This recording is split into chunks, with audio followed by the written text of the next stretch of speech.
So on this channel, I talk a lot about buy it for life items that are made to be such a high quality that you're never going to have to buy them again. Buying high quality goods is not only a financially prudent thing to do, seeing the money that you worked so hard for getting put to use and not to waste, but it's also better for the environment as well because you're not having to send so many items to the landfill because they're breaking. With buy it for life items, which are also a bit more expensive than the cheap options out there, you have to keep the phrase in mind, buy once, cry once. But once you've made that purchase, that upfront cost, this item is hopefully going to last you a lifetime, or at least a very long time. Now, as I said, on this channel, I like to talk a lot about buy it for life items because I want to make sure that my money is going toward high quality goods that I'm not going to have to replace again. I like to talk about the items that I use and that I found value from, and today I'm doing that again. This video is 5 of my favorite buy it for life items, particularly for the kitchen. If you don't know me, I'm Spencer, and I like to talk about simple living, frugality, and digital minimalism. Let's get into it. This is part 1 of a 2-part series talking about buy it for life items for the kitchen. This is the first 5 and I will do 5 more in that next video, so keep your eyes peeled for that one as well. If you're looking for any of the products that I mentioned in today's video, I'm going to have links to as many of them as I can down in the description box, so go and check that out if you're interested. A couple of the items that I mentioned in these videos have been mentioned in other videos on the channel as well. Because this is a buy it for life for the kitchen though, I wanted to compile all of my favorite kitchen items throughout the history of the channel and new ones as well and put them all here for you to find. And I also want to remind people of 2 other things. If you don't need any of these items that I mentioned today, if all of these categories are kind of filled for you in your kitchen,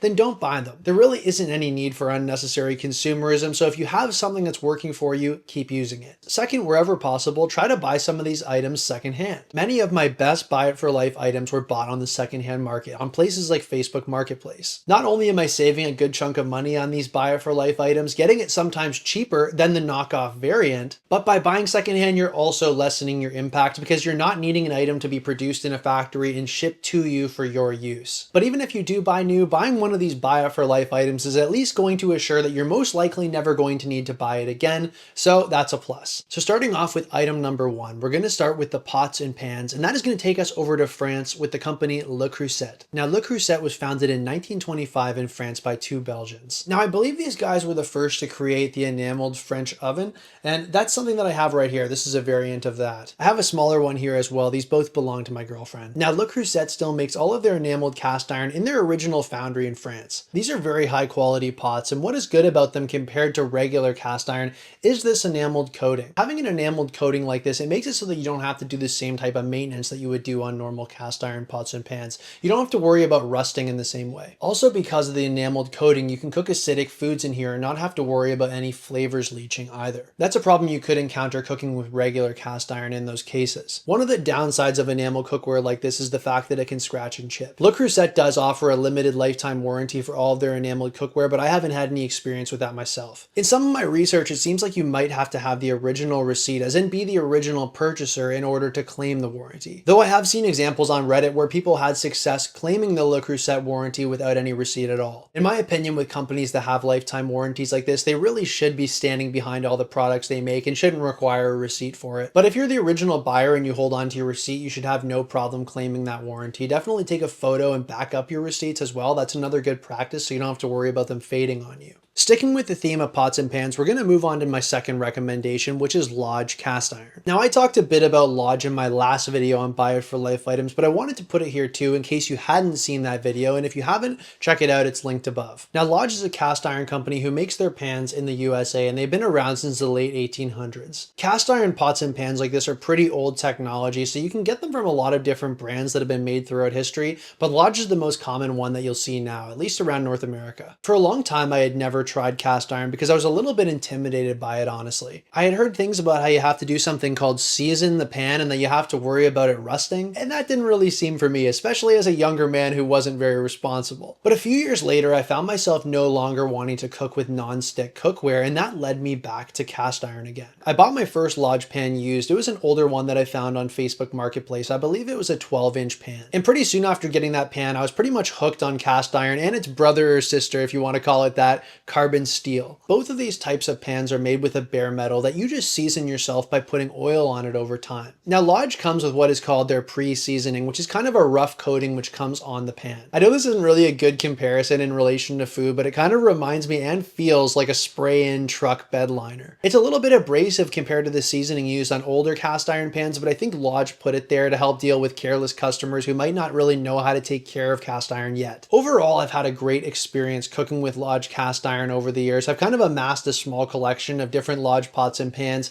be it Dutch ovens as well as smaller and larger pans like this. Lodge even makes a muffin tray made of cast iron, which I use to make cornbread muffins quite regularly. And folks, it really is not hard to take care of cast iron. It's really not as scary as you would think. I'll link a video down in the description that I linked in that previous video where I mentioned this as well by the YouTuber Cowboy Kent Rollins. In that video, Cowboy Kent takes you through how to take care of cast iron pans as well as how to clean them. He taught me a lot about cast iron. He's very fun to watch, and if you are interested in getting into cast iron, then check that video out below. The last thing I'll say about Lodge is they also have a pretty good limited lifetime warranty as well, and I've seen pretty good examples on Reddit of Lodge standing behind their products and replacing them if customers have issues. All right, so moving on to buy it for life, item number 3 for the kitchen, we have the Ez-duz-it can opener. Now this is one that I talked about very early on the channel. I was looking for a can opener because I was really fed up with the cheap options out there. Over a few years, I had bought probably 5 or 6 cheap can openers from Walmart or the dollar store, and I'd had them fall apart, sometimes literally break in my hands. Oftentimes what would happen is they would just get really dull very quickly, and they would constantly be slipping off cans, and they wouldn't even finish the job in opening them, which is really their only job, so it's kind of sad. What also disappointed me about these can openers is the fact that they're pretty well all made of plastic. Now, I'm not completely anti-plastic or anything like that, but when you look at can openers over history,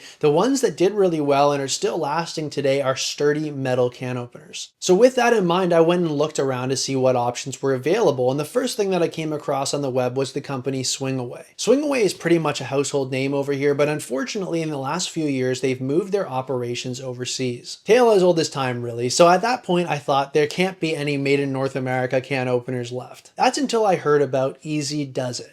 Now, Ez-duz-it has a pretty interesting story. When you look at the packaging that they send you, they stamp made in the USA all across this thing. But the company isn't just the last made in the USA can opener, they're actually made using the old Swingaway factory materials. Ez-duz-it company, they purchased all of this stuff from the Swingaway factory when they moved overseas, and they used that so that they could start making USA can openers again. So when you take a look at this thing, you can tell that it definitely has Swingaway in its lineage, and this thing is very much like a Swingaway can opener, but it's a bit beefier and it is made in the USA. Now up here in Canada, we are pretty elbows up when it comes to made in USA stuff right now. However, I still love to buy stuff like this because I don't like seeing companies moving stuff overseas in favor of cost cutting. I want people to be able to get good paying jobs at home so that we can continue getting great quality goods in our homes. And so far, folks, this Ez-duz-it can opener has done nothing but impress. Now I've had it for, I think, about 3 years at this point,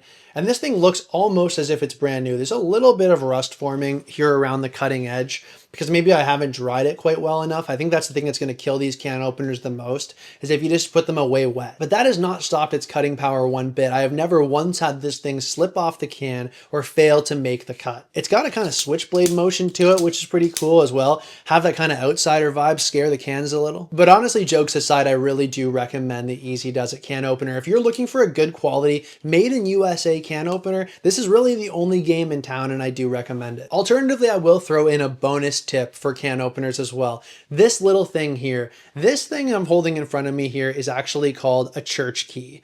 Now this is a very small can opener. It also has a bottle opener on this side, but what this basically is for is when you want to open a can and you just want to puncture it.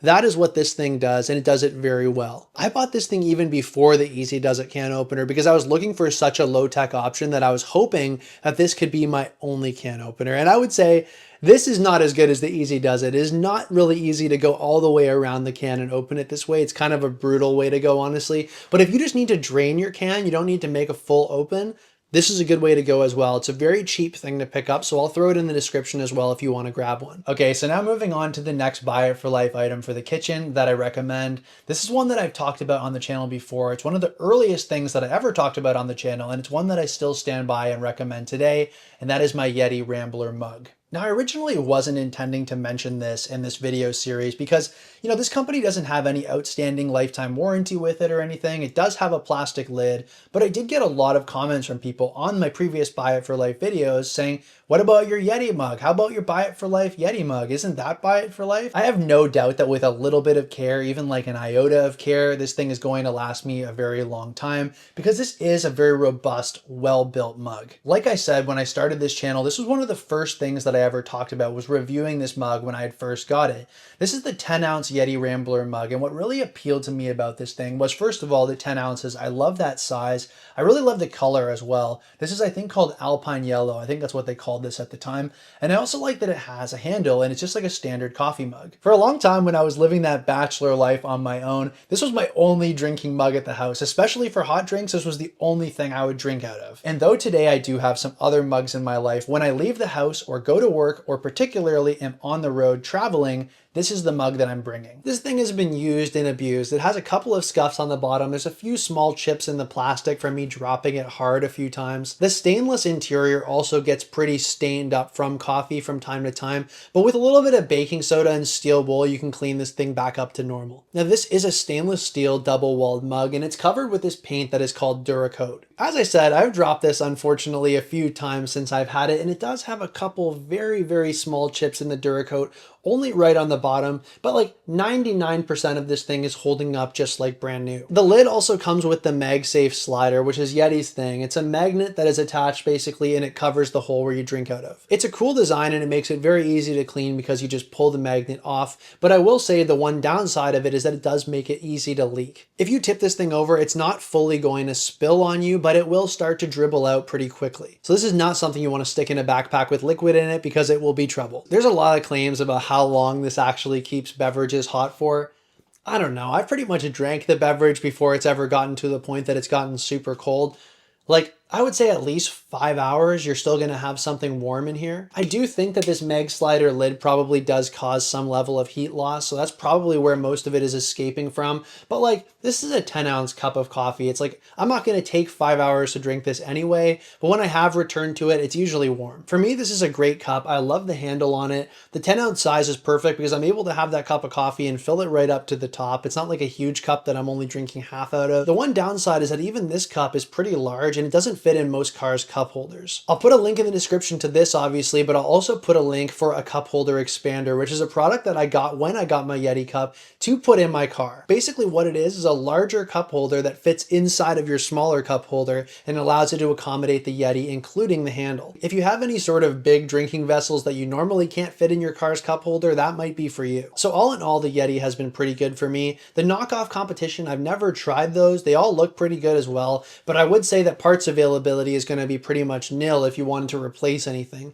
Here you can easily get the lid or the mag slider or even probably the seal if you wanted to replace those things. With the knockoffs, I don't think you're going to have such luck. Now, wrapping up today's video with my final Buy It for Life kitchen item I recommend, we are talking knives, and the brand is Global. Now, Global knives are a favorite of chefs all over the world and have been recommended by the likes of Anthony Bourdain. People often note the lightweight feel, the balance, and the seamless construction of these knives. And most importantly, they are very sharp. The signature dimpled hand grip on here is also very cool as well. It's designed to work well and hold grip in your hand even when wet. Even though I love a wooden knife, the thing that I really like about this construction is the fact there's just nothing to come loose, there's no wood to rot, and I have no doubt this is going to last for a very long time. These knives are made in Japan and also come with a limited lifetime warranty to protect against manufacturer defects or breakage during normal use. And while it's not as comprehensive as I'd like to see, it's still something. This knife was a gift from my girlfriend for my birthday a few years ago. She had 3 of these already and she really loved them and she wanted me to have one, and I can just tell you it's great. I haven't even sharpened these in the time that I've had it, and it still holds a very good edge and cuts through things very easily. Now, I will say that these are quite an investment, and unless you are very passionate about the time you spend in the kitchen, these might be a skip for you. I do really love to cook, but I honestly couldn't see myself paying full price for one of these, at least new. If I could find one of these secondhand in good condition at a fair price, I would spring for it. But if you're someone who's doing most of your cooking in the microwave, then I wouldn't worry about this thing. But after using this knife for the last few years, I have no doubts that it is an extremely high quality item and it will be with me for a long time. Thank you very much for watching, folks. I hope you found this video interesting. If there's any of these Buy It for Life items that I mentioned today that you have any experience with, please share down below. It's always good to see other people's experiences with these products, good or bad. Similarly, if you have any Buy It for Life items for the kitchen which I didn't recommend today, let us know down in the comments below because we're all open to suggestions. Once again, this has been part 1 of a 2-part series of my favorite Buy It for Life items for the kitchen. Keep your eyes peeled for that second one. Once that comes out, I will also put a link to that in the description and probably at the end of this video as well. Thanks again, folks. I will see you in the next video.